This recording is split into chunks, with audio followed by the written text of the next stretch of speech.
We're recording and we're getting ready to link to Facebook. Okay, we're live. Good evening, Augustonians. Welcome back to Lit Friday. If you're new to the program, my name is Jessica Lene. I'm a poet, prose writer, and art journalist, as well as the curator and host of Lit Friday. The virtual program from the August Wilson African American Cultural Center happens on the final Friday of each month, and we engage creators of all kinds from the African diaspora in conversation about their recent projects and their connection to contemporary issues. Stay up to date on the program by following the August Wilson African American Cultural Center on Instagram at August Wilson Cultural Center. And you can also follow me on Instagram at @hanginThere_kitty. Before I introduce our honored guest, Emmai Alaquiva, I want to tell you about upcoming programming for the rest of February and March. On February 27th, 24th, we have our Youth Writers Camp, which also occurs on March 16th and 30th. On February 27th, the Story Spotlight series welcomes author Helen Smith to read from her book, My Hair Ain't Nappy. On March 7th, Pulitzer Prize-winning journalist Nikole Hannah-Jones joins us for our Truthsayer series, so please purchase your tickets as soon as possible. On March 27th, another heavy hitter, the genius Herbie Hancock, joins the August Wilson African American Cultural Center. Make sure that you also get your tickets as far in advance as you can. And on March 29th, for our next Lit Friday, we welcome Dr. Gilda Shepard for a conversation about her work and her documentary, Since I've Been Down. Visit our website at awaaCC.org for registration and tickets and to see when our events get updated. And now I have the pleasure of introducing, again, Emmy Award-winning filmmaker, photographer, poet, and multidisciplinary artist, Emmai Alaquiva. Emmai was last with me on Lit Friday for a conversation about his interdisciplinary and interactive exhibition, Optic Voices, Mama's Boys. He is with us again to discuss his latest documentary project, Ebony Canal. Emmai Alaquiva is manufacturing the future of digital art across the multiverse of mindful media. The sky is not the limit, says Alaquiva, a four-time, again, Emmy Award-winning film director, photographer, and AWAACC August Wilson African American Cultural Center B.U.I.L.D Artists in Residence, which launched the national exhibit of Optic Voices, Mama's Boys. So I am happy you're here to speak again with me about this other humongous, very important, very necessary project, the Ebony Canal.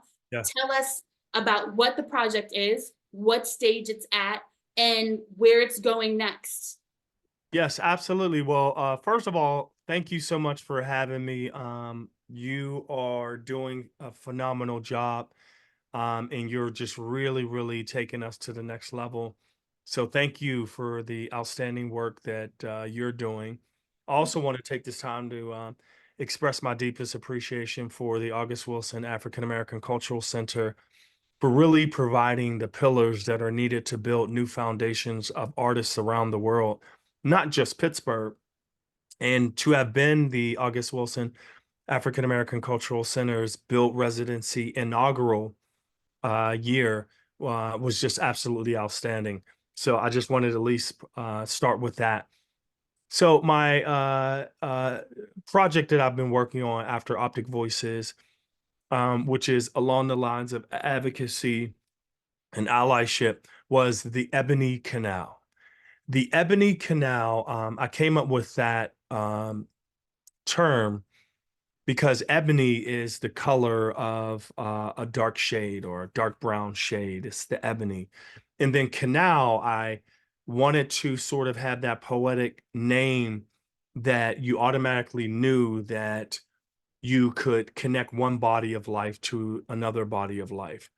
And when you think about sort of that metaphor of the waves, the journey, even the canal of a womb, you really begin to sort of tap into what's needed from an artistic standpoint, um, a clinical standpoint, but also a cultural standpoint.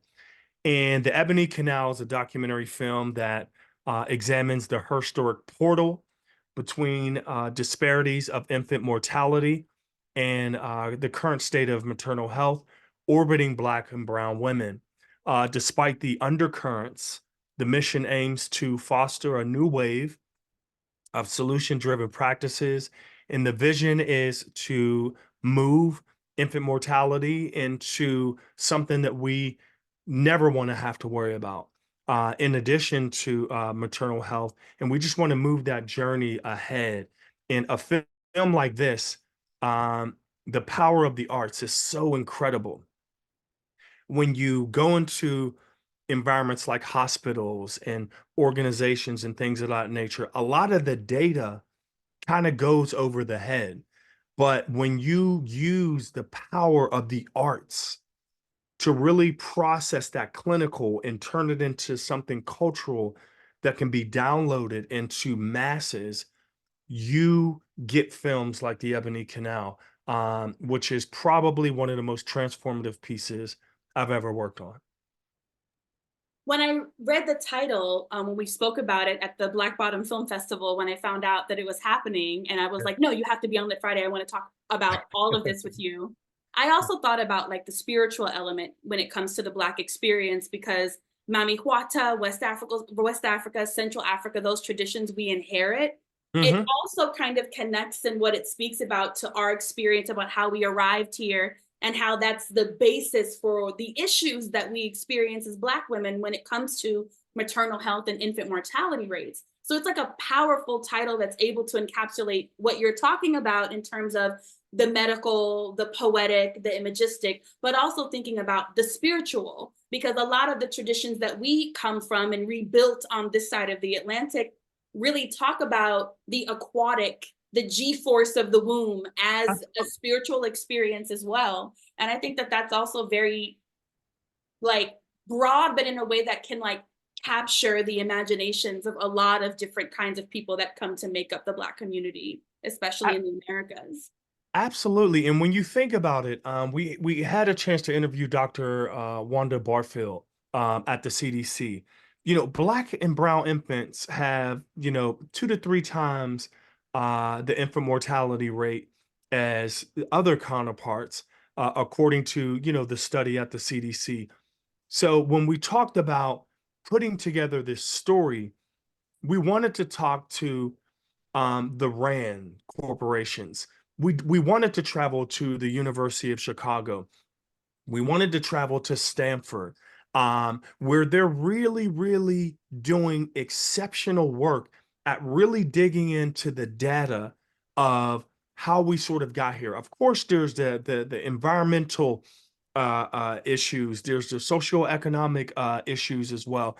There's food deserts. There's all of these things that really come together to sort of create the problem. But we also have that in, but we also have some of the racial disparities that are attached to where we are today. And we wanted to not only follow the experts, but we followed 4 women, 4+ women. We followed we follow excuse me, we follow the 4 women, one in Pittsburgh and 3 around the country. That was Larissa Lang, Alana Isola Daly, Mariah Peoples. We also interviewed Dr. Brenda McDonald as well to really carry their stories and film them over these 9 months. Because when you think about these 9 months, and we broke the film down in 9 sections to Mm. represent 9 months of giving birth. Because what we want people to know is that this is about infant mortality in the journey of giving birth to solutions. So we broke the film down in almost like 3 sections, even though there is a fourth trimester that a lot of people don't realize is there's that fourth trimester that the mother goes through, and then the steps that we need to take in order to keep babies alive for that first year. So Mhm. that's almost like a fourth trimester. But we have 3 core pillars with 3 attached to each of those. So that's where you get the 3 and the 9. So when people watch this film, each section gives birth. So when you hear the music, when you see the images, when you see this film and you see women floating through water with their bellies, Mhm. you think about that birth, you know what I mean?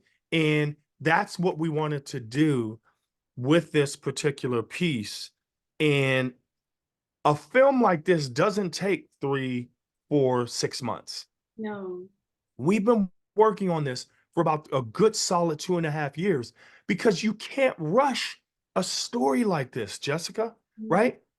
You can't force this. You have to slowly give birth.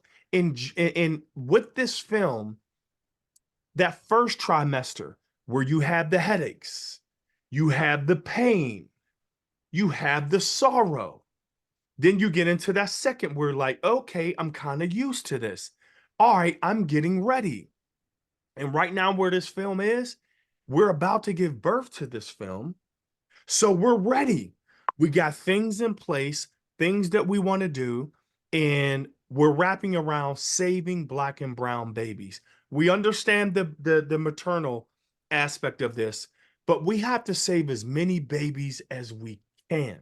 Absolutely. When I was watching the opening where you're talking about this paradisical aquatic, beautifully directed scene, flowing cloth, the beautiful pregnant women floating in the water, getting out from, having something else to support being in the water, help support the extra weight. Yes, yes, I yes. was I couldn't help but think of just like the history. It really shook me. It's only been about 4 or 5 years since they took down the statue of J. Marion Sims on the University of Pittsburgh campus, who's supposed to be the father of gynecology. For the audience, if you haven't heard the history, the speculum that's used during exams, gynecological exams, was actually developed and tested on 3 enslaved African descended women, Lucy, Betsy, and Anarcha, by J. Marion Sims without their consent, without their permission. And so, in a society that didn't allow other women, that protected to death other women's privacy around their bodies, Black women's bodies were the staging ground for all of the medicalization of gender, sex, and all of the solutions that we have now for mothers began with that kind of brutality. And it seems to just keep rearing its head. So this documentary is really like, it's standing firm in front of this almost nightmarish trajectory that we've seen Black women again and again and again, with beauty, grace, determination, communal support, just work through, overcome by giving birth to their children. Yes, yes, absolutely. And here's the thing, Jessica, it's going to take all of us. When doing this film, there was so much anger. There was so much like, oh, you know, we got to do this, we got to do that. How dare they? How dare they? We understand sort of that crunchy area where there's a emotional conflict, uh, the complication in the complicated relationship that Black women have, just with America in general. Mhm. We understand that that's there, but best believe that this documentary film has a very well-rounded approach to how do we tackle these elements together. We did speak with Dr. Cooper Owens at UConn. We did speak with Kimberly Seals Ellers, who has, the Earth app, taking the B off for bias, Bias. right? We did speak to, individuals who, you know, in the thick of these things, are victims. And we speak with individuals right here in the city of Pittsburgh that understand that we have a long way to go. But you know what? The long way to go is what we have to do together. Mm. It's not going to be a situation where you float on that boat, I float on this boat over here, and then my man's in them, they back there somewhere. How do we get on a comprehensive ship to move the needle forward? That is exactly why it's called the Ebony Canal. We have to take this journey together. Absolutely. And to So the benefit of everybody, to the benefit of everybody, it our is. safety and our health is the safety and health of everybody. Tell me Yes. about the balance, Emmai, because you're speaking about balance, and this is one of the striking parts of the documentary. The emotional journey I experienced. It brought me to that anger. It brought me to the personal and the enraged, but it also brought me an incredible amount of joy, an incredible amount of pride listening to the women that have been interviewed across their pregnancies, and it has it's so balanced in the variety of emotions that it conjures in the viewer. And I want to know, as a filmmaker, Emmy Award winning Yes. director, an art director, how do you strike that balance? How did you do that? So striking a balance, first of all, I want to give it to my team. I want to give it to the outstanding folks at the Richard King Mellon Foundation who are doing exceptional work to support these initiatives. Um, it was very difficult because here I am, a Black man, not really knowing a whole bunch about this subject matter. Mhm. But Jessica, when I dug in, it dug into me. I started thinking about generations before me. How was my, great, great, great, great grandma, all the way back to Africa? Mhm. How was that journey? And then I began to tap into, my mom, my grandmother, you know, knowing that my grandmother had my mother at the age of 13, Mhm. my mother having my sister at the age of 14. Mhm. There's a lot that's missing. So when we talk about balance, I had to respectfully start reading as much as I've ever read, listening to Black women, listening to what's on their hearts, what's on their minds, but also listening to the data and the numbers. Mhm. Jay-Z said, numbers don't lie.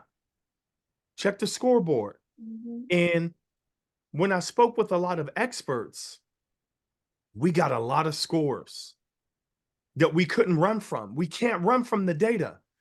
We can't get too wrapped up in the emotion that we forget the data. So when I spoke to Dr. Wanda Barfield, she kept it a bean with me and said, here's the numbers. Mhm. And here are the numbers as far as why. And then when I spoke with the women, when we followed the women's pregnancies and saw what they went through, woo-hoo, and from all types of backgrounds. Mhm. Mhm. Mhm. And then we started the balance of tapping into the individuals that they were surrounded by. We had to talk to the fathers.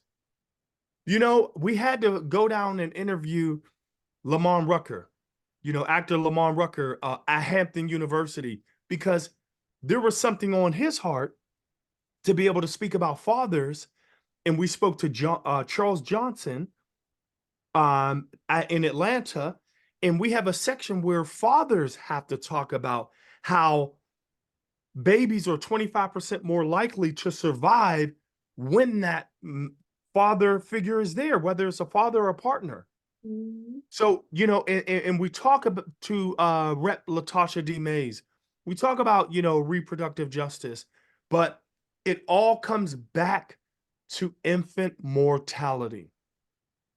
And why are Black babies dying at 3 times more likely than their counterparts? So doing all of this research and putting all this time together, you have to have a balance. You can't put a film like this that's out of whack, that's off balance. Because you know what'll happen? Let me take this film and let me put it back. I'll watch it sometime later. Mm. So Mhm. when you watched it, you went on an emotional journey. Mhm. Just imagine what Black women, the emotional journey that Black women go on. Just imagine the journey that, children who don't have a voice and never ever had the opportunity to take breath So me as an artist, I have a responsibility to provide a voice for voices that will never hear ever. That is my job as an artist. I'm not necessarily, you can call me a film director and all that. That's cool. I'm a cinematic poet. I tell stories through the lens or a piece of glass that's about a half inch thick, Mhm. and I'm supported around an amazing team like Awake. Absolutely. And so I wanted to go back a little bit because I want to connect Optic Voices and Ebony Canal. There's a lot of continuity here, and they're both a mixture of activism and art, or artivism is the term that we get from, like Chicano feminist, like public guerrilla art action, right? They gave us the term active artivism.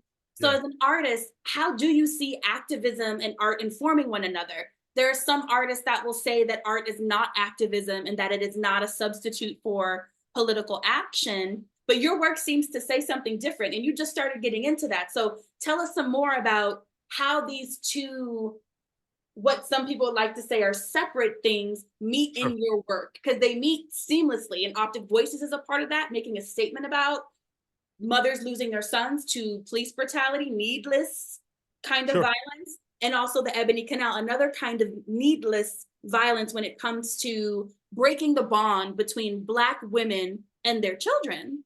Yes. Yes, absolutely. Great question. I'll back it up even before Optic Voices. Before Optic Voices, I put together a PSA called Unspeakable.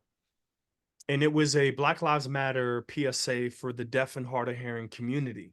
Hmm. And a lot of times their voices were left out. We released it July 15th, 2020. It went viral, 300 million people worldwide, 60 countries. And my 8-year-old daughter, who helped inspire that PSA, was on Good Morning America talking about her voice.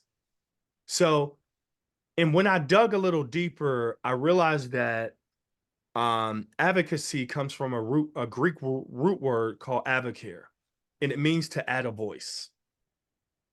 What I wanted to do with my work was add a voice.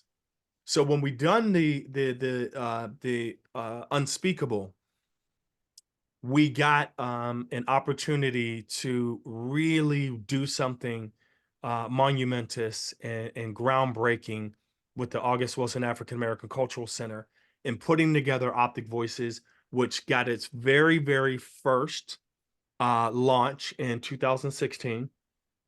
So to have it wrap back around, to go from a small space in 2016 to a 4,000 square foot space to put together one of the very first social justice augmented reality exhibits in the country, Hmm. period, in which you would go into the exhibit, you would take your phone, and literally, when you would scan your phone over a mother who lost their son to gun violence or police brutality, it transferred into a photo of their son. And not only that, there was videos in which you can see videos of certain protests. You heard Mike Brown's mother, Leslie McSpadden, talk about her son and talk about healing. How when you first get a cut, there's that scar that sort of grows on it. And then when it starts to repair itself, it starts to itch and it starts to get irritated, right? And then it begins the journey of healing. So being able to do Optic Voices after Unspeakable led to the Ebony Canal. My work is all about change. I don't want to stream something that doesn't mean anything. I want to stream something that means something Hmm. because it's all about the legacy, and we have to control our own narratives. Yes, Or absolutely. someone would control our narratives, right? So why not do it through the vessel of the arts? Because when you do uh uh activism through the vessel of the arts, you begin to understand when Paul Robeson said that, artists are the gatekeepers of the truth. Hmm. because we are. And we can package activism in a way where it's easily digestible to the masses to be able to interpret that with minimum kerfuffle. That's why we're on the block as artists. Mm. That's why artists in incubation centers like the August Wilson African American Cultural Center are so crucial. And we need to not only support institutions like Awake, all arts programs. You know, it's a proven fact that kids have 35% more likely to graduate when they're involved in art programs. Yeah. So the fact that you begin to sort of take arts away and things of that nature, none of that is cool. It's also a fact that you could tell the vitality of a community based on the art that's around it. Seattle wasn't always all like that, but Mm. once Seattle start to really engage arts and education into their community, it blew up. So that's where we are. That's what sort of allowed me to have balance even through those. Frida Kumsen said, love that key with minimum kerfuffle. Okay, let's Audience. go. Thank you, Frida. Okay, sis. And then continuing in this vein of the canal between Optic Voices and Ebony Canal, you know, Optic Voices and Mama's Voice, it was hard hitting, in depth, media interactive exhibition. Just like you said, this project's no less committed. Again, you're working with mothers. I want to hear you say more about this deep dedication you have to showing such diverse narrative of Black maternity across your body of work. What Mhm. does it take to build these relationships so that you can assist with telling these stories? Because I imagine the process of getting a Leslie McSpadden to speak to you about her experience losing her son, Mike Brown, may be somewhat different than speaking with a woman who lost her child only 2 days after giving birth. And so, Sure. what is your relationship like with your collaborators, and Yes. why the focus on Black maternity personally for you? Mhm. Well, one of the things, when working on Optic Voices, um, you have to build relationships, right? And you have to build relationships that are authentic and that are real and that are heartfelt. I'll tell you what. The women of Optic Voices will cut you in a matter of 30 seconds if you come in with that BS. Mhm, mhm. I'm gonna just keep it a whole 1,000 with you.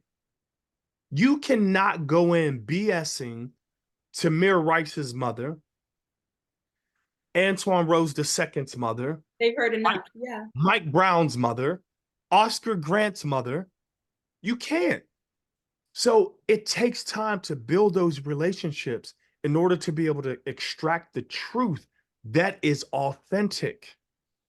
Because best believe when I was with Leslie McSpadden, she said, you know what I appreciate about you is that you are real and genuine because you have no idea how many people try to come into my life in order to extract something.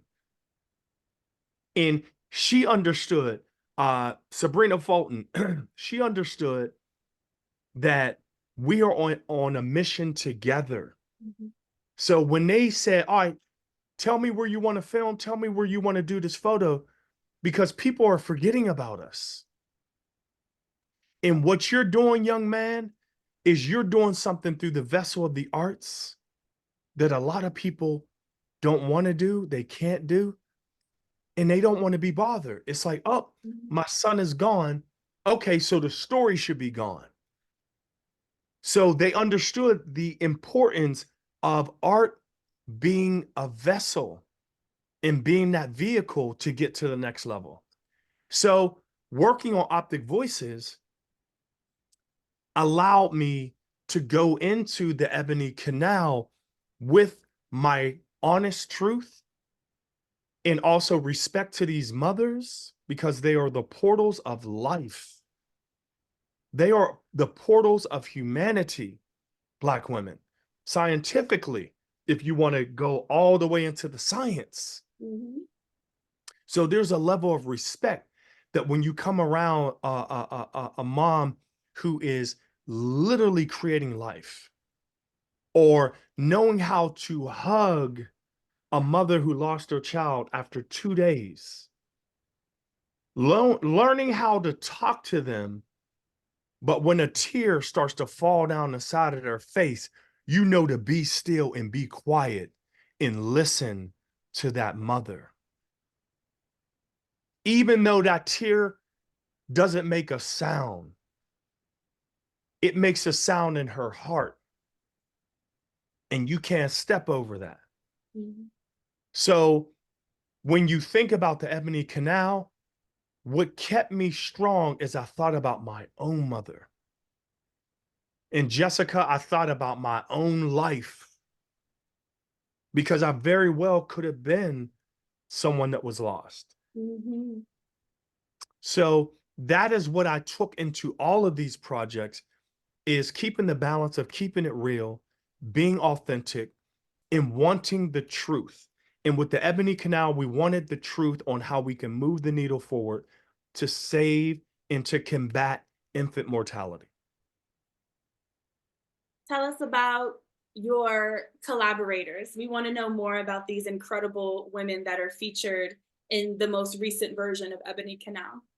Absolutely. So, I mean, the collaborators, when you think about Alana Uzola Daly, she's out of Maryland, and she had some issues, preeclampsia, and a few other issues that she was facing that she sort of got through with her child. When you speak about Rachel Strader, she's a mother in her mid 30s, and she still had a baby. Her husband and her family's beautiful. This was her sixth child. Amazing. um she had some issues of sort of going through kind of some of the things to combat. We also followed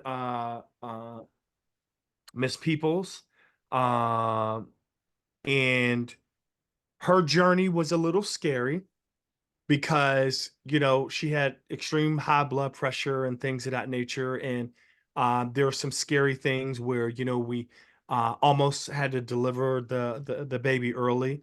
Mhm. um, but she definitely came out on top. And then we have Larissa Lane, in which the film is pretty much dedicated to her son that she lost in 48 hours.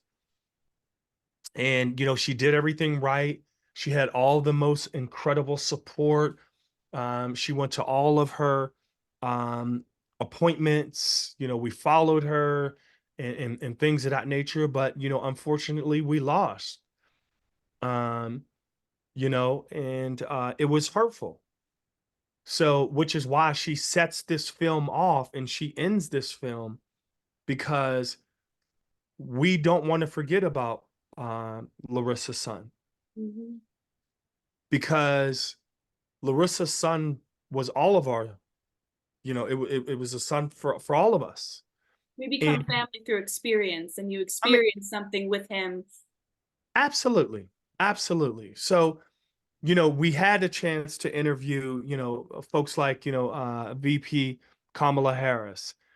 We interviewed individuals from Rand Corporation, from Stanford University, University of Chicago, the CDC, Howard University. We're on tap, where Felicia Rashad is doing the voiceover for the documentary film, because it was almost like after we lost Maya, it's almost like Felicia Rashad sort of took on that motherly role. And when you hear her in this film, it just gives you goosebumps. Mhm. Um, so being able to have something that can, travel through film festivals, we're looking at, Prime, we're looking at Netflix right now. So all of these possibilities, the Ebony Canal will be in Sundance. I was just Mhm. at Sundance this last month. And Congratulations. thank you so much. And I was on a panel, and we showed the just a little small trailer, and people were blown away. Not because of me and director, whatever the case is, but they were just blown away by, like, wow. What year is it? 2024. And We're, still, we're still here, 2024. So, we got so much support from the Sundance Film Festival, and I had an opportunity to work with Dr. well, not doctor, I mean, he should be a doctor, but Coleman Domingo, and so mm, many other individuals to be able to really tap in to what this subject matter means. This documentary film is going to be transformative, trust me, nationwide, and if not international as well. how did you meet the mothers? They're We each met so them. unique. They have each like very different personalities, like different kinds of dynamics. How did you meet these like incredible people? How did you find Absolutely. these incredible people? Yes, absolutely. So, we put out a call for Black mothers, to, film their journey and to get involved with the Ebony Canal. And uh, Alana, she hit us up, even from Instagram because, we were on Instagram. We put it all on social media. And Mariah Peoples, she's from Pittsburgh. Rachel Strader's from Pittsburgh. Brenda McDonald's from Pittsburgh. Um, Zaire Martin, she's from Pittsburgh. But we also wanted, the Pittsburgh element, but we also wanted the element, from a country standpoint. But Pittsburgh, oddly enough, has some of the highest rates of infant mortality due to environmental, social economic status and things of that nature. So we thought that, hey, listen, this is a national issue, but it's locally anchored here in Pittsburgh. Mhm. So we wanted to make sure that we had that representation, but they reached out, we interviewed via Zoom these women, and they spoke so passionately about wanting to make a difference through their own experience. Um, and everybody who sort of tapped on, we interviewed, we have over maybe 80 interviews, ranging from all the story arcs of this film. So the mothers are just all amazing. We're in contact with them all today. We created and cultivated some outstanding relationships. You're gonna be buying a lot of birthday presents. I mean, listen, a lot of birthday presents, a lot of play uncles. I'm Mhm. with it. Yeah, and it's just overall, it's been an outstanding experience and one that has changed my life. You spoke briefly about how you began at a place where you weren't really aware of all of the factors that went into this. But there's so much that, we've talked about. We have the environmental factors against our neighborhoods that often become rezoned when we've already owned property there to be near dumps or corporations that dump pollution. We have the social issues that we face, the socioeconomic issues that we face. But even if you were to eliminate all of that, there's still the bias that Black women encounter with individual nurses and doctors in the medical industrial complex. Mhm. How did you know where to start and how did you know where to stop? Because you could study this forever. You could read about this forever without even beginning to create a narrative in your head. There's always something new to know. How did you frame your research and get to a point where you said, I'm ready? Well, shout out again to the Richard King Mellon Foundation. Mhm. They put us in touch with so many people around the country that understood the data, that understood kind of, we kind of have an idea of how we got here, but how from the data, how can we change it? So when you speak to, doctors at Stanford University, when you speak to doctors, at hospitals here in Pittsburgh, when you speak to experts like Dr. Larkins Pettigrew, Mhm. doing phenomenal work in this space. When you speak to, the Jada, the president and CEO at Healthy Start, when you speak to the president at March of Dimes, Mhm. right? You begin to figure out kind of where to start. It's almost like, hey, listen, you walk into a library, there are books everywhere. And it can be so overwhelming if you try to attack all of the books at once. But what Richard King Mellon Foundation and the experts there and the experts at Rand and Stanford, they were able to say, hey, listen, we know you're in a library that might not necessarily, you know, be friendly, but here are the books. Here's the data. Here's the numbers. Let us respect those numbers. Let us make sure that data remains focus and infant mortality remains the focus. Then boom, start to do the cultural. Because I tell you what, it might be difficult to connect with a Black woman, you know what I mean? If we sort of don't understand some of the cultural nuances that really connect that and that really allow these women to open up. I mean, they opened up to me, Jessica, like they opened up. And when you have team members like Janice Burley, when you have team members like Liz Speed, we have team members like, you know, associate producers, Whitney Gale Benta, you begin to equip the team to help you wrap the cultural around it. You know what I'm saying? And, you know, there's that cultural thing where you can say to someone who might not be of African descent, do you know what a hot comb smell like? You know, do you understand it versus being able to see and know what a hot comb is, but also knowing that smell. Mm-hmm. You know what I mean? The clinical is that it's a hot comb. And you know, it was founded in 18 blah blah blah. And then there's the smell. Sunday morning before you go to church, before you iron your clothes, it's popping. So that takes a team in order to get the clinical and then marry it with the cultural. Mm-hmm. So that is why I think the Ebony Canal is so fascinating. Even being the director, it's so fascinating how this all came together from outstanding teamwork and individuals that know that infant mortality is a problem for us all. Another one of my favorite parts of the iteration of the documentary that I watched was that you included doulas and the facts about how having touch, having physical presence and touch, and having the expertise of a doula can reduce pain, improve the experience, and also increase the survival chances of the child itself. And so, can you tell us more about interviewing the doulas? Why introduce the doulas? There's a long tradition of doulaship in the African American experience because for so long you couldn't trust going to the doctor, so you needed your great grandmother or your great auntie or your Period. aunties who've done it before. You had to have community, and there are Period. those of us who never had that based on the circumstances we come from. But then there are those of us who can get doulas to step in and do that. Could you talk about the importance of doulas, why they're so important to our cultural experience, and their inclusion in Ebony Canal? So I had to, I'm sorry, I'm plugging in my charger, y'all.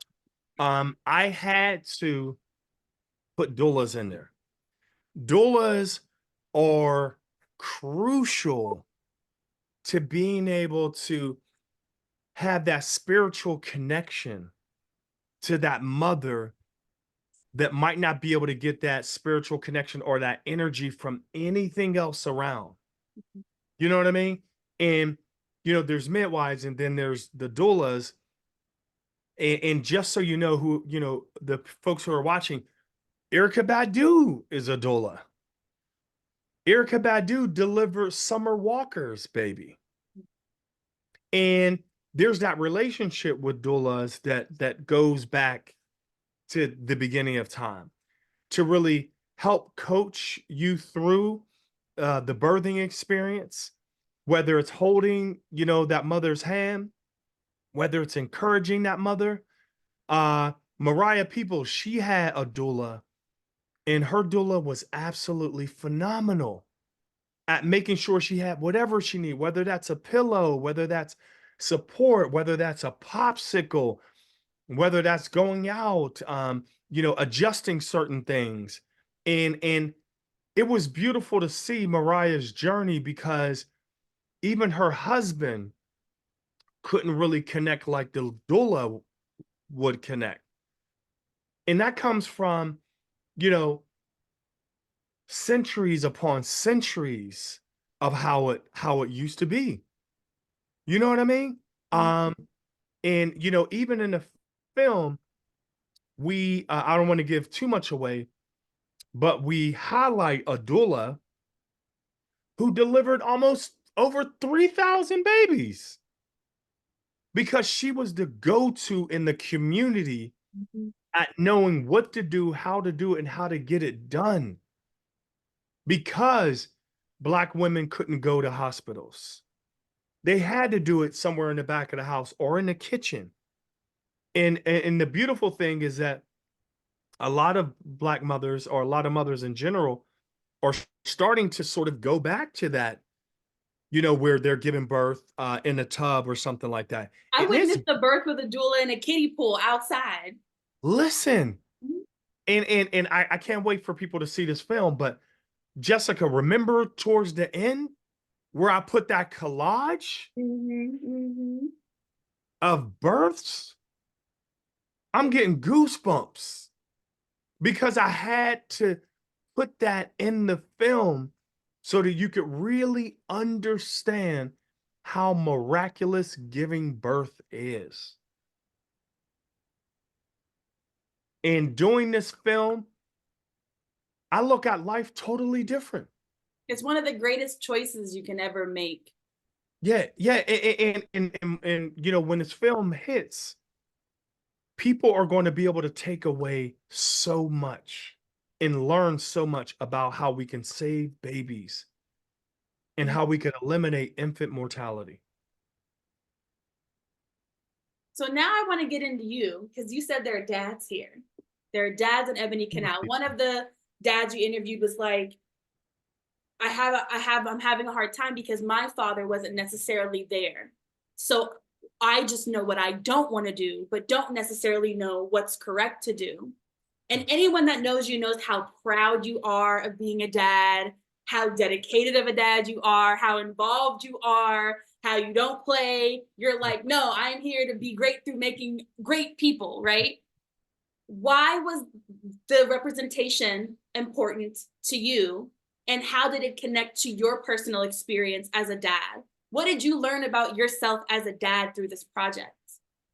Well, what I learned, just as a father is just how crucial partners, birthing partners, fathers, husbands, how crucial that is at wrapping around the journey of giving birth. And I thought about my mother and I thought about my dad as well. And I said, you know what? You can't really tell a story about infant mortality if we don't have representations for birthing people, supporters, fathers, husbands, and birthing partners. How can we say that this is going to take all of us if we don't have, Everybody. you know what I mean, in the picture? And Lamont Rucker, he had a lot of issues when his wife was pregnant. There were situations that Lamont spoke about in which the doctors would say, "Hey, listen, can you step out the room while we sort of deal with the mother really quickly? Um, you're kind of in our way." And he's like, "No, I shouldn't be in your way. I deserve to be here. Mm-hmm, mm-hmm. Fathers deserve to be in this subject matter at helping to save babies." Demetrius, who spoke about not necessarily having his father in his life to the capacity in which, a father should be in his life. They have a great relationship now, but he spoke about never wanting to leave his wife's side. Mm-hmm. He can't even imagine not being in his child's life to make sure his child is giving the very best opportunity. But also in the film, we speak about women that don't have a father or don't have a support system, when it comes to fatherhood, but they do have a support system. Mm, So we really examine all of the components that really have to be packaged in this quest of infant mortality. So that is why I got a nice chunk in the film that talks about fathers. And you best believe fatherhood is one of the 9 beats of this film. And mhm, and I cannot wait to inspire Black men around the world that fatherhood is a blessing and not a hindrance. amazing. What did you learn that you didn't know before that affected a change in you? When you are embarking on such a project, it's very easy to start out being one person and come out being a totally different person. How did this work change you? And what did you do to practice self care during that transformation? Because, Ime, when you make your projects, you don't just stand on the sidelines and record, you get in battle, you gear up and you go in. How did you practice self-care, and what were the mental health journeys of the mothers like as well? How did you all come together as you're all trying to practice that mental awareness and protect your mental health through these processes? Sure. Protecting your mental health is very important. Um, when you're taking a journey like this, you really have to go within or you'll go without a Mm, healing, right? So I had to go within before even starting the Ebony Canal. I had to talk to my mothers that were in my circle, my mother-in-law, my mom Dukes, my sisters, my cousins. What is it like being a mom? What is it like to sort of, give birth, da da da. I mean, they stood on business to make sure that I knew not to go into this journey on some knucklehead. mhm, And I spoke to them about their mental journey, and it wasn't always good. Postpartum is a situation. It's mhm, real. mhm, Um, through this journey, one of the married couples kind of grew apart. mm, It was difficult time because of sort of the mental state of the mother, not feeling supported, going to these appointments, getting kicked out in 15 minutes. Okay, cool, but boom, take this. Okay, I'll see you some other time. Not mm, really feeling that love. So what it did for me mentally is it allowed me to give birth to new practices on how to step away and find joy within my heart. What genuinely brings you joy for this journey? My family, my wife, our daughter, Chewy. Chewy is my golden doodle mini, little dog. And then starting to get into painting. You know what I mean? In different vessels of how to sort of calm my mind. And then some of the mental journeys of some of the mothers were interesting. Every day wasn't a good day. We would set up some time to film. Today's not a good day to film. And then having the patience to make sure that we orbited around that mother to not force anything and to keep mental health first during this journey. Because you best believe that the mental health of the mother has everything to do with that child, which is why when we think of Black maternal health in infant mortality, you have to wrap it under Black maternal health. You have to. But this film because there's other films out there that, focus on Black maternal health, but the Ebony Canal really dives into the data and the wherewithal of creating a new wave on how to save Black and brown babies. Ime, how do you get a project like this funded?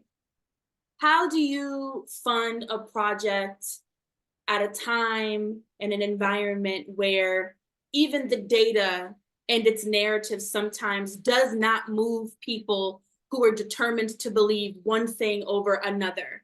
We see a lot of funding pools for the arts kind of becoming smaller, becoming not Yeah, available. And film has always been hard when it comes to funding because it's an very. expensive endeavor. You need to be able to create something to submit to even get the grant. So if you're emerging, it's hard enough. How do you fund a project like this? What were your strategies for getting the resources that you needed to take this journey? Well, when you have corporations like the Rand Corporation, when you have philanthropic institutions like the Richard King Mellon Foundation, uh, Illumin Foundation, the August Wilson African American Cultural Center, they understand what needs to happen. So when you want to look at funding, you should look at institutions, philanthropic institutions, to help sort of fund this. I was recently appointed by the governor of Pennsylvania, Josh Shapiro, to be the vice chair of the Pennsylvania Council on the Arts. So I now represent 67 counties, uh, Incredible. the whole entire state of Pennsylvania. Uh, and, we have funding for projects of this magnitude as well. But I would encourage anyone who wants to, do funding for arts programs and things of that nature is to crystallize your idea first, put together your work samples, and literally try to have everything extremely organized, all the way down to the last, page. Then once you have that with your work samples, I would definitely, go into philanthropic institutions that help support initiatives like your particular project and start to tap into it. Start to download the LOIs, which the letters of intents. Check out when their deadlines are to be able to submit that, and start to do it. Start to do your research on whatever project you have. What is a project close to yours that got funded? You know what I'm saying? And then sort of put that into that crystal ball, shake it, and I'm sure snow's going to move. Thank you. I think that that's like a really important question because it's hard sometimes as an artist. You can look at the application or look at the LOI requirements, but you don't know how it should sound, how it should look. So that's great advice. Look at other projects that have gotten funded that are similar to your own. Try to reach out to those people, see if they'll share the application, see what kind of language, what kind of tone is being used. Because Mhm. sometimes your project is viable, but the way you describe it. Yes, that part right there. And I'll just land the plane here. Please, please, please, please, please, please make sure your work samples are solid. Um, I understand being frugal. Frugal is good. Being cheap, that's not going to really cut it. You got to make sure your sample, make sure your videos are fresh. You might have to make a sacrifice, but trust me, those work samples to be able to show a funder that might be on a building in a building 44 floors up, they don't necessarily, when you're 44 floors up and above, you can't look out the window and see what's going on the ground. So as your grant proposal takes that elevator up, make sure that the numbers match, make sure that the mission match, make sure the sample work matches, because when you get off on that 44th floor, they get it. They understand. They're like, wow, this is genius. That's how we're going to get to the bag. That's how we're going to get to the funding as artists. That's how we're going to continue to take care of our families and change the narratives of our communities. And my last question is, when you undertake these projects and all of their complexity, what is it you hope for?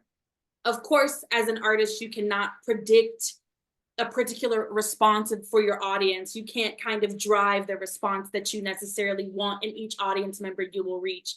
But personally, what do you hope for? You spoke before about finding solutions. Are those solutions that you hope come from the project a part of what you hope for? And what are some of those solutions you hope to see in the world?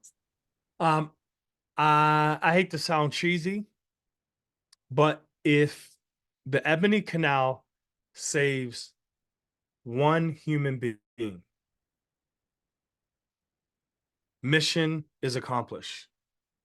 However, we aspire to save thousands of babies when we're doing this work. When people see my work, I want them to download the intentionality for impact and generational change. With the Black Lives Matter for the deaf community, no one in my family's deaf. So what? Why not be an advocate? It changed generational legacies. Optic Voices, mothers who've lost their sons. The process of healing. What does that look like? You know, nonprofit organizations, new foundations in their son's name, changing the generational landscape. The Ebony Canal.